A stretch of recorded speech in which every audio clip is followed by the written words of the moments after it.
Hello friends, નમસ્કાર. City ન્યૂઝમાં hello doctor શોમાં હું મીરા દોશી મણિયાર આપનું સ્વાગત કરું છું. ફ્રેન્ડ્સ, આજે વાત કરવા જઈ રહ્યા છીએ આપણે કે જો નાની નાની વસ્તુઓને ધ્યાનમાં રાખીએ ને તો કદાચ મોટો રોગ થાય જ નહીં. છાતીમાં દુખાવો થાય તો આપણને વિચાર આવે કે મને એટેક નહીં આવવાનો હોય ને, કે લાંબા સમય સુધી આપણને તાવ આવે તો પછી આપણે 10-15 દિવસ જોઈએ શરદી છે, ઉધરસ જેવી નાની નાની વાતોને આપણે ડામી દેતા હોઈએ છીએ. પણ દર્દ નાનું હોય ને ત્યારે જ એને ડામી દેવાય. અને વાત કરીએ જો આપણા શરીરના અવયવોની, તો આપણે આંખમાં તકલીફ પડે તો ડૉક્ટર પાસે જઈશું, છાતીમાં દુખે છે તો ડૉક્ટર પાસે જઈશું, પણ કાનની વાત આવે, નાકની વાત આવે કે ગળામાં દુખે છે તો ઘર મેળે આપણે કોઈ પણ દવાઓ કરી લઈએ છીએ, ડૉક્ટર પાસે જવાનું ટાળીએ છીએ. પણ આ નાની નાની જે વાતો છે, નાની તકલીફો છે, જો ત્યારે જ એને રોકી દઈશું તો એ મોટો રોગમાં ક્યારેય નહીં પરિણમે. અને ખાસ એટલા માટે જ આજે સિટી ન્યૂઝના સ્ટુડિયોમાં ઉપસ્થિત છે ENT specialist doctor Himanshu Thakkar.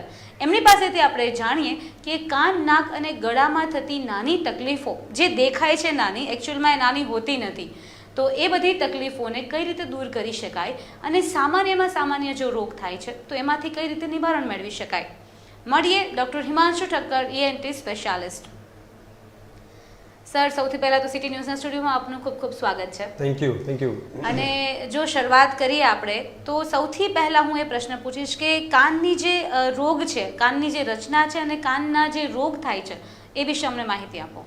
ખાસ કરીને કાનના જે આપણે જે બહાર દેખાય છે એને બાહ્ય કર્ણ કહેવાય છે. જે આપણે ખરેખર એક જ દેખાય છે કાન આટલો જ હોય છે, ખરેખર એવું નથી હોતું. કાન આપણો જે બહાર છે એટલો જ અંદર ઊંડો હોય છે, જેને બાહ્ય કર્ણ, મધ્ય કર્ણ અને અંતઃકર્ણ જે પાછળ સુધી જતો હોય છે કાન.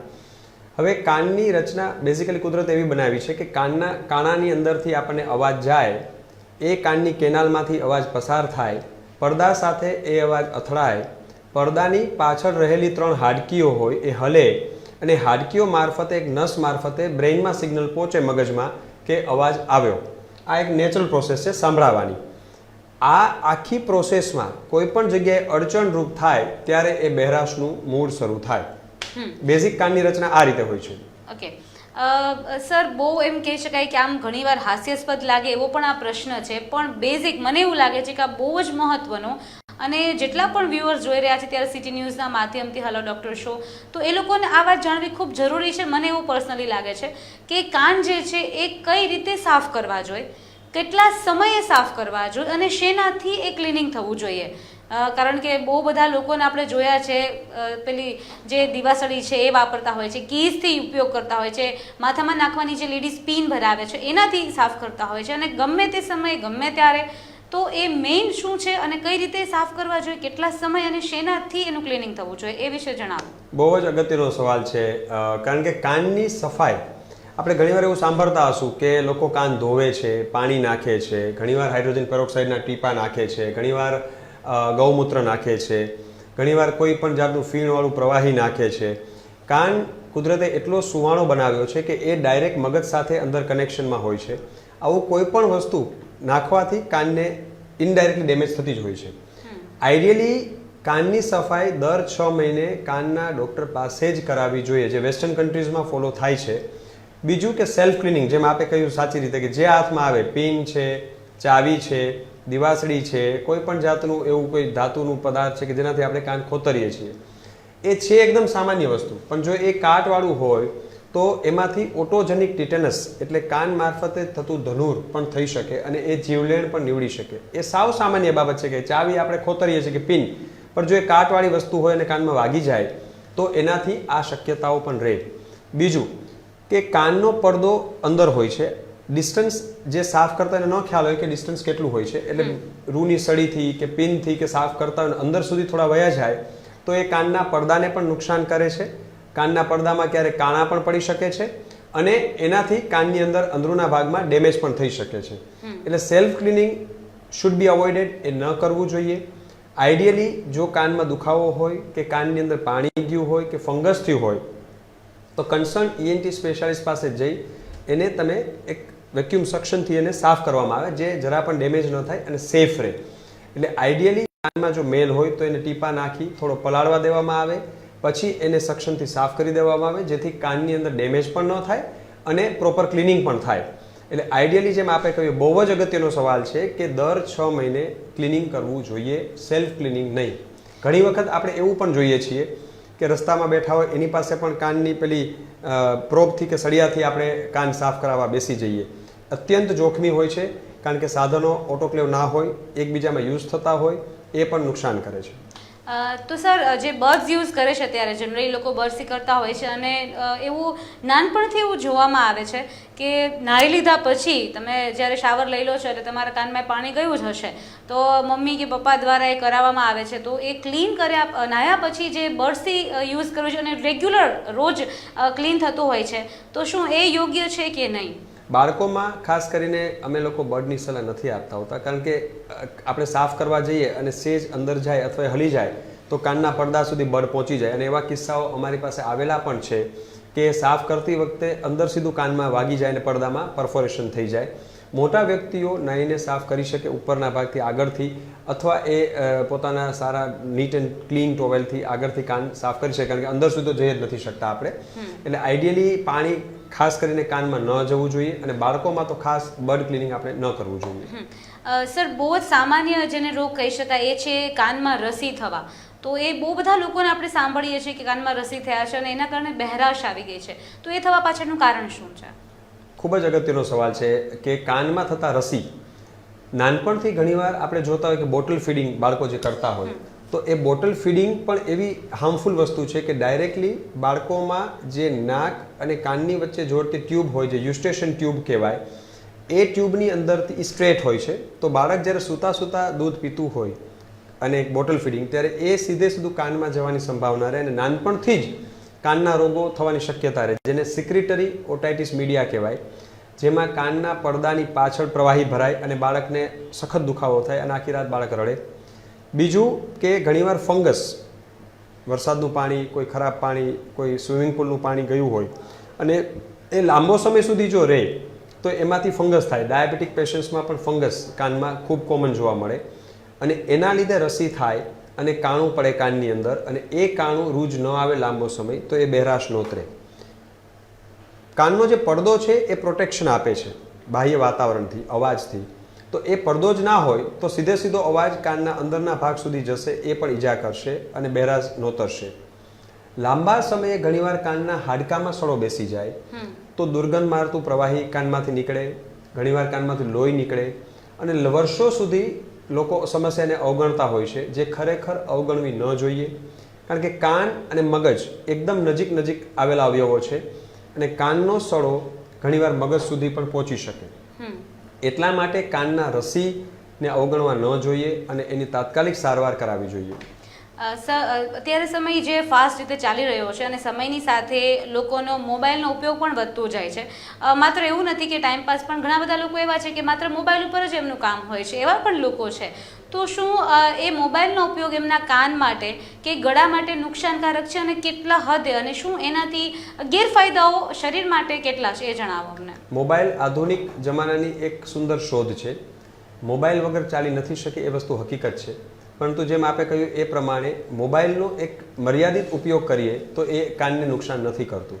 પણ ઘણીવાર કલાકો સુધી કન્ટિન્યુઅસ વાત કરવાથી કાનના રેડિયો ફ્રીક્વન્સી વેવને લીધે કાનની નસો ઉપર અસર થાય અને લાંબા સમયે એમાં બહેરાશ આવી શકે.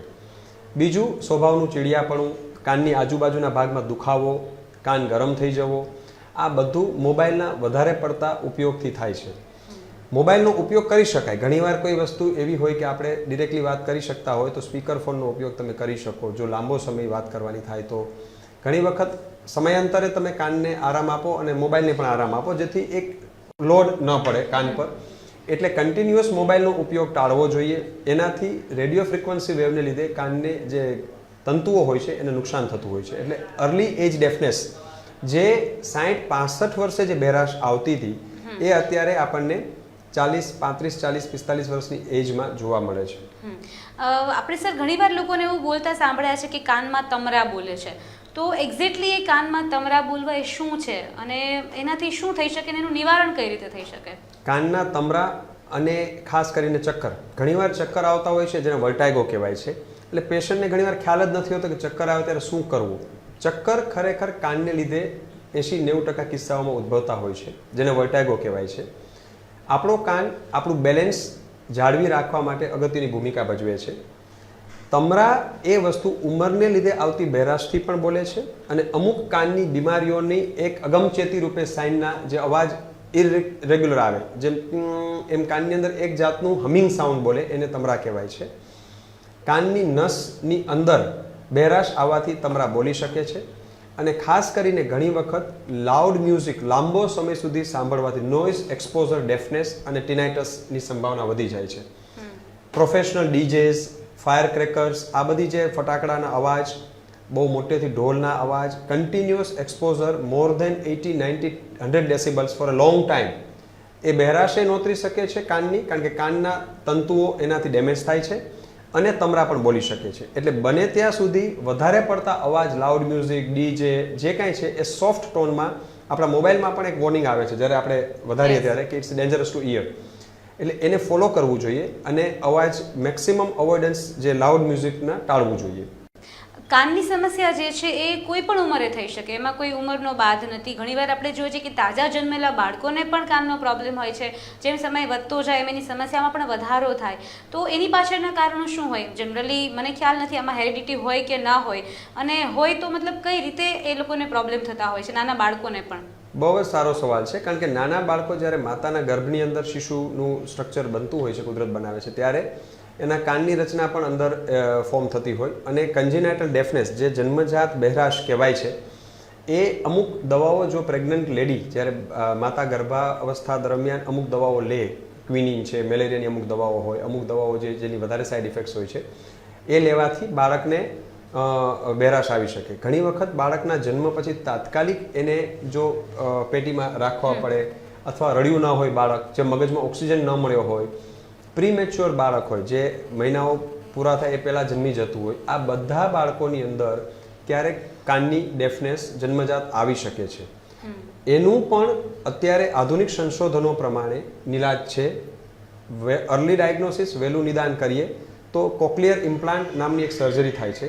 જેમ બાળકની ઉંમર નાની અને જેટલું ઝડપથી નિદાન શક્ય બને કે બાળકમાં બહેરાશ છે અને નિદાન થાય અને જો ઇમ્પ્લાન્ટ કરવામાં આવે તો બાળક નોર્મલ અવસ્થામાં નોર્મલ વ્યક્તિની જેમ લાઈફ લોંગ જીવી શકે. સર, આપણે વાત કરી કાનની, પણ કાન, નાક અને ગળું જે તમે કીધું એ બહુ એકબીજા સાથે સંકળાયેલું છે અને મગજ પણ. તો નાકની વાત કરીએ તો નાકમાં ઘણી બધી એલર્જી થતી હોય છે. ઘણા લોકોને ધૂળની એલર્જી હોય, ગ્રાસની એલર્જી હોય છે, અને સાઇનસ એ સૌથી બહુ સામાન્ય રોગ ગણી કહેવાય. ઘણા લોકો એમ કહે છે મને સાઇનસ છે, તો એ શું છે અને કઈ રીતે થાય છે? ખાસ કરીને એલર્જીની સમસ્યા બહુ જ વ્યાપક છે.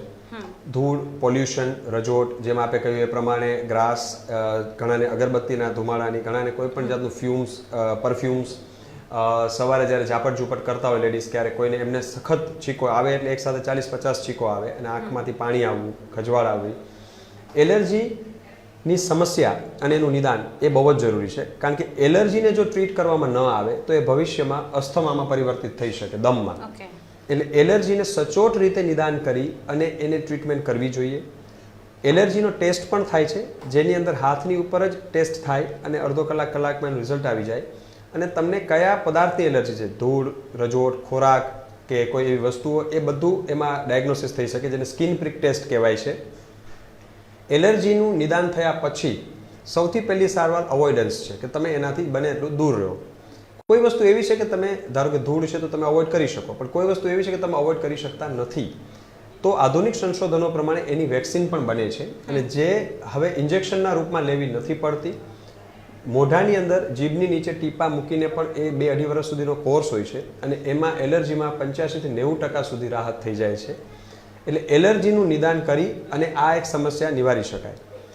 જેમ આપણે કીધું સાઇનસ એટલે કુદરતે એક એવી રચના આપેલી છે કે આપણા ફેસ ઉપર ટોટલ 2 કપાળ પર, 2 ગાલ પર, આંખની આજુબાજુ અને આંખની પાછળ એમ 8 પેર સાઇનસની આવેલી હોય છે, જેને ફ્રન્ટલ સાઇનસ, કપાળ ઉપરના સાઇનસને, ગાલ ઉપરના સાઇનસને મેક્સિલરી સાઇનસ, આંખની આજુબાજુના સાઇનસને ઇથમોઇડ સાઇનસ અને આંખની પાછળ ઊંડે સ્ફિનોઇડ સાઇનસ કહેવામાં આવે છે. દર્દીને સામાન્યતઃ સાઇનસની અંદર માથું દુખવું, નાક બંધ રહેવું, ઝીણો તાવ રહેવો, લાંબા સમયથી સાઇનસની તકલીફ હોય તો આ બધી સમસ્યાઓ થતી હોય છે. ઘાટું પ્રવાહી નાકમાંથી નીકળવું. સાઇનસનો દૂરબીન વડે ENT સર્જન દ્વારા તપાસ કરવામાં આવે અને એક CT સ્કેન કરવામાં આવે છે, જેને સાઇનસનો CT સ્કેન કહેવાય છે. અને જો સાઇનસના ઓપનિંગ બંધ હોય અને નાકનો પડદો ત્રાંસો હોય તો એને સીધો કરી અને ફંક્શનલ એન્ડોસ્કોપિક સાઇનસ સર્જરી જે કહેવાય છે, બહુ જ સેફ સર્જરી હોય છે. અને એની અંદર દર્દીને જનરલી સવારથી સાંજ સુધી રોકાવવું પડે અને રિઝલ્ટ ખૂબ સારા હોય છે અને દર્દી કાયમી માટે સાઇનસથી મુક્ત થઈ શકે. અમુક દવાઓ હોય છે જે એક્યુટ ફેઝમાં કામ કરે છે, કે જેમાં દરેક કેસમાં સર્જરીની જરૂર ના હોય, તો દવાઓથી પણ સાઇનસની સારવાર થાય છે. નાકમાં ટીપા, નાશ લેવો, કાયમી ઠંડા વાતાવરણથી બચવું, આ બધી સમસ્યાઓ સાઇનસના નિરાકરણ રૂપે થાય છે. બીજું, નાકની અંદર થતા મસા એ પણ ખૂબ જ કોમન છે. એલર્જીને લીધે નાકના મસા થાય છે. આપણને ઘણીવાર એવી પ્રશ્ન થાય કે નાકમાં પણ મસા થાય? હા, નાકમાં પણ મસા થાય છે અને ઘણા વ્યાપક પ્રમાણમાં દ્રાક્ષના ઝુમખાની જેમ 50, 60, 100 સુધી અંદર સુધી સાઇનસ સુધી ફેલાયેલા હોય અને એને વ્યવસ્થિત રીતે કાઢવામાં ન આવે તો એ પણ અસ્થમામાં પરિવર્તિત થઈ શકે. એટલે આ બધી જે સમસ્યાઓ નાકની છે, કાનની છે, ગળાની છે, ઇન્ટરકનેક્ટેડ હોય છે, કારણ કે કાન, નાક અને ગળું એ ત્રણેય વસ્તુ અંદરથી આપણે જોડાયેલી હોય છે. સર, નાકસુર શું છે? મતલબ નામ એક તો ડિફરન્ટ છે, અલગ છે, અને જેને થતું હશે એટલે એને ખ્યાલ આવતું હશે, પણ જનરલી નાકસુર શું કહેવાય, શેનાથી થાય છે અને એના વિશેની અમને માહિતી આપો. નાકસુર એટલે નાકની અંદર આંખના જે આપણી પાપડ હોય છે ત્યાં અંદર કોર્નર પર એક અશ્રુ ગ્રંથિ આવેલી હોય છે, જેને નેઝો લેક્રિમલ ડક્ટ કહેવાય છે. નેઝો લેક્રિમલ ડક્ટ જે આપણી અશ્રુ ગ્રંથિમાંથી આંખમાંથી જ્યારે પાણી આવે, આપણે આંખમાંથી જ્યારે પાણી નીકળે, અશ્રુ કહેવાય, એ અમુક આંખમાંથી બહાર પડી જાય અને અમુક આંખની અંદરથી નાકમાં જતા હોય છે. હવે એ અશ્રુ ગ્રંથિની જે નળીઓ હોય છે, નેઝો લેક્રિમલ ડક્ટ, કોઈ પણ કારણોસર નાકનો પડદો ત્રાંસો હોવાથી, ક્યારેક ઈજા થવાથી, ક્યારેક જન્મજાત અથવા ઇન્ફેક્શનથી જો એ બ્લોક થઈ જાય તો એ ડ્રેનેજ પાથવે બ્લોક થઈ જાય છે અને આંખમાંથી સતત પાણી નીકળ્યા કરે છે, જેને નાકસુર કહેવાય છે. નાકસુર ક્યારેક પાકે તો એમાંથી રસી પણ આંખના એંગલમાંથી, કોર્નરમાંથી આવે છે અને આંખની એંગલ પર સોજો પણ આવે છે. આધુનિક સંશોધનો પ્રમાણે હવે નાકવાટે દૂરબીન વડે ચેકા ટાંકા વગર નાકસુરના ઓપરેશનો થાય છે અને ખૂબ જ સારા પરિણામ હોય છે. ન કરવાથી શું થાય? ધારો કે આપણે આ પરિસ્થિતિને કંઈ કરતા નથી, આંખમાંથી સતત પાણી નીકળ્યા કરે, તો લાંબા સમયે વિઝનમાં ઝાંખપ આવે, કારણ કે આંખની અંદર સતત પાણી નીકળતું હોય, એટલે હાઇજેનિકલી ઇટ ઇઝ નોટ ગુડ અને એ સતત પેઇનફુલ રહ્યા કરે. એટલે નાકસુરનો ઈલાજ વ્યવસ્થિત રીતે અને તાત્કાલિક કરવો જોઈએ. ગળાના રોગમાં બહુ સામાન્ય વસ્તુ છે કે કાકડા થઈ જાય છે, જે લોકોને થ્રોટ ઇન્ફેક્શન હોય છે, ઘોઘરો અવાજ અચાનક ચેન્જ થઈ જાય છે, અને ગળાનું કેન્સર. આ સૌથી કહી શકાય કે સામાન્ય અને બહુ જ લોકોમાં જોવા મળતી આ બહુ કોમન પ્રોબ્લેમ છે, તો એના વિશે અમને ખાસ જણાવો. ખાસ કરીને જે ઘોઘરો અવાજ જે આપણે કહ્યું એ પ્રમાણે જે પ્રોફેશનલ વોઇસ યુઝર્સ આપણે કહીએ છીએ, ન્યૂઝ એન્કર્સ, સિંગર્સ, ટીચર્સ, કે જેમને અવાજનો ઉપયોગ સતત કરવાનો થાય છે, એ લોકોમાં વધારે અવાજની સમસ્યા જોવા મળે છે. કુદરતે જે મોઢામાં આપણને લાળ આપેલી હોય છે એનાથી આપણો અવાજ ઘોઘરો થતો નથી. મીન્સ અવાજ જ્યારે મોઢું સુકાય અને સતત બોલવાનું થાય ત્યારે એ સ્વરપેટી ઉપર લોડ કરે છે અને વધારે લાંબો સમય કન્ટિન્યુઅસ બોલવાથી આ ઘોઘરો અવાજની સમસ્યા ઉત્પન્ન થાય છે. આ એક પ્રોફેશનલ થયું. જે લોકો વ્યસની છે, સ્મોકર્સ છે, જે લોકો સિગરેટ સ્મોકિંગ કરે છે, બીડી પીવે છે અને એમનો અવાજ જો 6 અઠવાડિયા કે 4 અઠવાડિયાથી વધારે લાંબો સમય સુધી જો બદલાયેલો રહે, ગળફામાં લોહી આવે, જેમ આપણે કહ્યું એ પ્રમાણે કેન્સરની સમસ્યા, ગળામાં ગાંઠ આવે, તો તાત્કાલિક ધોરણે એમને ડૉક્ટરને બતાવી એમની સલાહ લેવી જરૂરી બને. કારણ કે આપણે ઘણીવાર કહીએ છીએ કેન્સર એટલે કેન્સર, પણ ખરેખર એવું નથી. જો અર્લી સ્ટેજમાં, આગમી તબક્કામાં જો નિદાન થઈ જાય તો વ્યક્તિ સારવાર પૂરેપૂરી કરે તો નોર્મલ જીવન જીવી શકે છે. માત્ર વસ્તુ એ છે કે તાત્કાલિક સમયસર નિદાન અને ચિહ્નો, જેમ આપણે કહ્યું ગળાની અંદર કાંકડાની સમસ્યા છે, તો કાંકડાની સમસ્યા બાળકોમાં કોમન જોવા મળે છે. જનરલી 3 વર્ષથી માંડીને 7 વર્ષ સુધીના બાળકોમાં કાંકડાની સમસ્યા વ્યાપક હોય છે. પહેલાં એવું કહેવાતું કે વધારે ઠંડુ ખાવાથી કાંકડા થાય છે. એ વસ્તુનો પાર્ટ એટલો બધો નથી રહ્યો. હવે એટલું બધું જંક ફૂડની હેબિટ્સ, ખરાબ તેલ, એને લીધે ગળું ખરાબ થાય અને કાંકડાની સમસ્યાઓ ઉદ્ભવતી હોય છે. નાના બાળકોમાં જો કાંકડા દર વર્ષે 3 કે 4 વખતથી વધારે ઉપડતા હોય, ઇન્ફેક્શન થતું હોય, એન્ટીબાયોટિક્સ વારંવાર લેવા પડતા હોય અને છતાં પણ ફરક ન જણાય, તો કાકડાના ઓપરેશન માટે ખોટું એવું મિથ છે કે કરાવીએ એટલે આવું થાય એવું કશું હોતું નથી. સેફ સર્જરી છે અને બાળકને કાકડાનું ઓપરેશન કર્યા પછી કોઈ જાતની એવી તકલીફ થતી હોતી નથી, પ્રોવાઇડેડ એને આ બધી એન્ટીબાયોટિક્સ દવાઓ આપવા પછી ફરક ન પડે તો એ કરી શકાય. એટલે ખાસ કરીને જેમ આપણે કહ્યું એ પ્રમાણે આપણે જે ગળાના રોગોની અંદર ઘોઘરો અવાજ, કેન્સરની સમસ્યા, વ્યસન, મોઢાની અંદર આપ જોતા હશો કે જે લોકોને વ્યસન છે એનું મોઢું પણ ખુલતું હોતું નથી, હાર્ડલી 1 કે 1.5 આંગળી ખુલતું હોય છે. આ બધા કેન્સર પ્રિકર્સર ફેક્ટર છે. જો સમયસર બંધ કરવામાં ન આવે તો ગલોફાના, મોઢાના, જડબાના કેન્સર થઈ શકે. મોઢાની અંદર પડેલી ચાંદી જો 4 થી 6 અઠવાડિયાથી વધારે હોય અને રૂજ ના આવતી હોય તો તાત્કાલિક ડૉક્ટરને બતાવી અને નિદાન કરવું જરૂરી. તમે જે વાત કરી કેન્સરની, તો એમાં જે ગાંઠ તમે વાત કરી સર, તો એ ગળાની જે સાદી ગાંઠ હોય છે એમાં ઘણીવાર ટીબીની ગાંઠ હોય છે, કેન્સરની પણ હોય છે અને થાઇરોઇડ, આ બધા જ જે રોગ છે એ ગળાને લગતા છે. તો એ થવા પાછળનું કારણ શું હોય છે? વ્યસન સિવાય પણ, જ્યારે કે લેડીઝ છે તો એ લોકો વ્યસન નથી કરતા, તો એનામાં એ પ્રકારની જે કેન્સરની ગાંઠ છે કે ટીબીની ગાંઠ છે એ જોવા મળે છે, તે પાછળનું કારણ શું છે? અને એને બને એટલું વહેલું, જનરલી એવું થાય છે કે 3rd કે 4th સ્ટેજ ઉપર જ ખબર પડે છે લોકોને કે કેન્સર છે, તો એ વહેલું ખબર પડે એના માટે શું કરવું જોઈએ અને એનું નિવારણ શું થઈ શકે? બહુ જ અગત્યનો પ્રશ્ન છે, કારણ કે આપણા ત્યાં ઘણીવાર સંકોચ અને ઘણીવાર ડૉક્ટરને ન બતાવવાનું પેલું હોય છે કે આ તો મટી જશે, અથવા ઘરગથ્થુ ઉપાય કરીએ છીએ, અથવા પોતાની રીતે જે આપણે સારવાર કરતા હોઈએ. કોઈ પણ ગાંઠ ગળામાં અથવા શરીરમાં એને આપણે લાઇટલી ન લેવી જોઈએ અને એની ડૉક્ટર માટે સલાહ લેવી જોઈએ ખાસ.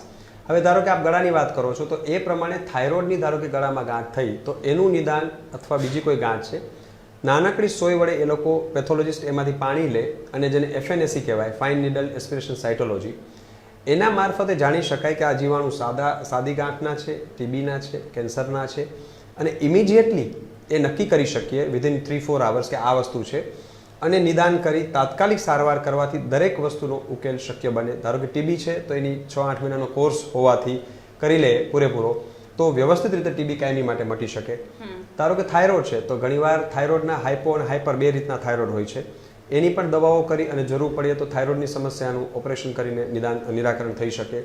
કેન્સર, જેમ આપણે કહીએ પ્રમાણે અર્લી ડાયગ્નોસિસ, જેટલું વહેલું ડાયગ્નોસિસ, સોનોગ્રાફી ગળાની કરી, ફાઇનલ એસ્પિરેશન સાયટોલોજી સોયથી પાણી લઈને કરી, આ જે બધા નિદાન કરી અને ઇમિડિયેટ સારવાર કરી શકીએ તો રિઝલ્ટ ખૂબ જ સારા આવે છે અને કેસને બગડતો અટકાવી શકાય છે.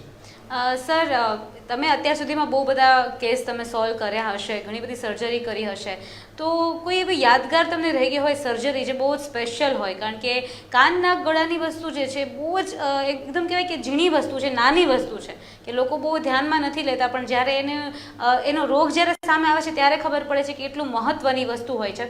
તો એવી કોઈ સર્જરી છે કે એવો કોઈ કેસ છે જે તમે અમારી સાથે શેર કરવા ઈચ્છતા હો? હમણાં જ એક તાજેતરમાં એક કિસ્સો આવ્યો હતો અમારી પાસે. એમાં બાળકને છેલ્લા યુપી સાઈડનો કિસ્સો હતો. બાળકની ઉંમર 4 વર્ષની હતી. નાકમાંથી એને ડાબી બાજુ નાકમાંથી સતત લોહી આવતું હતું 1 મહિનાથી. જેમાં આપણે કહ્યું એ પ્રમાણે 1 મહિનાથી એ લોકો ત્યાં ઘરગથ્થુ ઇલાજ, ત્યાં લોકલ સારવાર કરાવતા હશે, ફરક ન જણાયો. હવે બાળક જ્યારે અમારી પાસે આવ્યું, અમે એને નાકમાં દૂરબીન વડે તપાસ કરી તો જોયું કે કોઈ વસ્તુ ચોટેલી હતી નાકના પડદા સાથે અંદર ઊંડે. અમે એ બાળકને જ્યારે એ વસ્તુ કાઢી નાકમાંથી દૂરબીન વડે ત્યારે એ નાકમાંથી 1 સેન્ટીમીટર જેટલો મોટો ચેક રબરનો કટકો નીકળ્યો. હવે આપ માની શકો કે 4 વર્ષનું બાળક 1 મહિનાથી નાકમાં ચેક રબરનો કટકો લઈને ફરે છે અને નાકમાંથી લોહીની સમસ્યા એને કન્ટિન્યુઅસ થતી હોય છે. એટલે અવેરનેસ, જેમ આપણે કીધું એ પ્રમાણે જાગૃતતા બહુ જરૂરી છે કે બાળક હોય, નાની ઉંમર હોય, નાકમાંથી લોહી નીકળે છે તો તાત્કાલિક જો એ નિદાન થઈ ગયું હોય તો તાત્કાલિક એ રિમૂવ પણ કરી શકાય. એટલે આ ખૂબ જ જરૂરી છે કે જાગૃતતા આપણે આ માધ્યમથી કરીએ છીએ અને થેન્ક્સ ટુ સિટી ન્યૂઝ અને મીરા મેડમ કે આપણે આ માધ્યમથી લોકોને અવેર કરીએ છીએ કે આ બધી વસ્તુઓથી અગમચેતી, જેમ કહેવાય છે ઇંગ્લિશમાં, prevention is better than cure. ખૂબ જ જરૂરી છે કે લોકો જાગૃત થાય, પોતાના રોગ વિશે, પોતાની સમસ્યા વિશે ટાઈમે ડૉક્ટરને મળે તો હું શ્યોર માનું છું કે વી રિમેન હેલ્ધી. મારો ભાણિયો છે, એનું નામ છે મોહમ્મદ કામિલ, અને આ છે મોહમ્મદ ઇસરાર, જે મારા જીજાજી થાય છે. જીજાજી છે, મૂળ ઉત્તર પ્રદેશના નિવાસી છે. અમે તો અહીં રાજકોટમાં રહીએ છીએ, અમે પણ મૂળ ઉત્તર પ્રદેશના છીએ. પણ આ મારો ભાણિયો છે, એને છેલ્લા 1 મહિનાથી નાકમાંથી લોહી નીકળતું હતું, જે અમે લોકલ અહીંયાના ઉત્તર પ્રદેશના લોકલ ડૉક્ટર પાસેથી સારવાર લીધેલ, જે એમાં સારવાર લીધેલ એટલે એમાં કંઈક ફરક કંઈ પડ્યો નહીં. એટલે મેં એને ભાણિયાને મેં અહીંયા તેડાવ્યો, રાજકોટમાં બોલાવ્યો અને અમે સીધા વિદ્યાનગર રોડ ઉપર આવેલું ડૉક્ટર હિમાંશુ ઠક્કર અહીંયા અમે તપાસ કર્યું. તો અહીંયા ડૉક્ટરે દૂરબીન દ્વારા તપાસ કર્યું. તો એમાંથી એ રબડ મને ડૉક્ટરે કીધું કે કંઈક હલવાઈ ગયું છે, એમાં રબડ જેવો કંઈક ટુકડો છે. એટલે ડૉક્ટરે ગણતરીના મિનિટોમાં જ કાઢી આપ્યું અને હવે આ બાળક સારું છે. હવે લોહી નીકળવાનું બંધ થઈ ગયું છે અને અમે ડૉક્ટરને આભાર માનીએ છીએ. અને સર ખાસ તો અમારા વ્યુઅર્સને બેઝિક ટિપ્સ જે જરૂરી છે નાક કાન અને ગળા માટેની કે કઈ રીતે કેર કરવી. તમે જેમ કીધું કે કોઈ પણ રોગ થાય પણ એ પહેલાં જો ધ્યાન રાખવામાં આવે તો એને કોઈ રોગ થઈ જ ન શકે, પછી ઈલાજ કરાવવાનો પ્રશ્ન નથી. તો કાન નાક ગળા માટેની બેઝિક ટિપ્સ, એની કેર માટેની બેઝિક ટિપ્સ અમને જણાવો. ખાસ કરીને જેમ આપણે અગાઉ ચર્ચા કરી પ્રમાણે કાન તો સામાન્ય વસ્તુ સાફ કરવાની છે. તો દર 6 મહિને એકવાર ડૉક્ટર પાસે કાનના જઈ અને આપણે વિઝિટ કરી કાન ચેકઅપ કરાવીએ. જરા પણ બેરાશ લાગે તો તાત્કાલિક એનું સમયસર નિદાન કરાવીએ, જેને ઓડિયોમેટ્રી કહેવાય. કાનની એક તપાસ છે, જેમ કાર્ડિયોગ્રામ થાય એમાંનો ઓડિયોગ્રામ થાય અને ઓડિયોમેટ્રી વડે ખ્યાલ પડે કે આપણે બેરાશ કેટલી છે અથવા કેટલી બેરાશ આપણને વધી શકે એમ છે. બીજું, નાક માટે ખાસ કરીને આપણે એલર્જીની સમસ્યા હોય કે નાકમાં મસા અથવા શ્વાસ લેવાની તકલીફ હોય તો એનું પણ સદંતર ટાઈમ ઇલાજ કરાવવો જોઈએ, જેથી તાત્કાલિક સારવાર કરી આપણે એને અટકાવી શકાય રોગને. અને ગળામાં જેમ આપણે વાત કરી એ પ્રમાણે વ્યસન જે આપણે વ્યાપક સમસ્યા છે જે આપણે અટકાવી શકીએ એમ છે. વ્યસન તો એવી વસ્તુ છે કે જે તમે અવોઇડ કરી શકો, તો એ વસ્તુ વ્યસન મૂકવાથી પણ ઘણા પ્રોબ્લેમનું સોલ્યુશન આવી જાય છે. એટલે વ્યસન મુક્તિ ખાસ જે કોઈ પાન, માવા, તમાકુ, કોઈ પણ ફોર્મ ઓફ ટોબેકો અવોઇડ કરવું જોઈએ, જેથી આપણે હેલ્ધી લાઈફસ્ટાઈલ જીવી શકીએ. રેગ્યુલર એક્સરસાઇઝ હેલ્પફુલ છે બોડી માટે અને નિયમિતતા ખોરાક માટે.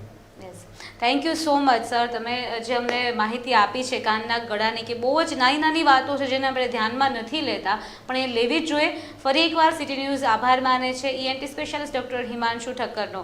અને ફ્રેન્ડ્સ, બસ તમને લોકોને એ જ કહેવાનું છે કે હેલ્થ ઇઝ વેલ્થ. જો તમે સારા હશો, ફિટ હશો તો હિટ થશો, પણ જો ધ્યાન નહીં રાખવામાં આવે તો નાની વાતો છે, નાના જે રોગ છે એ તમને આગળ જતાં ખૂબ જ મોટા સ્વરૂપમાં એ બદલાઈ જાય છે. પછી એને કદાચ ક્યોર કરવા પણ શક્ય નથી હોતા.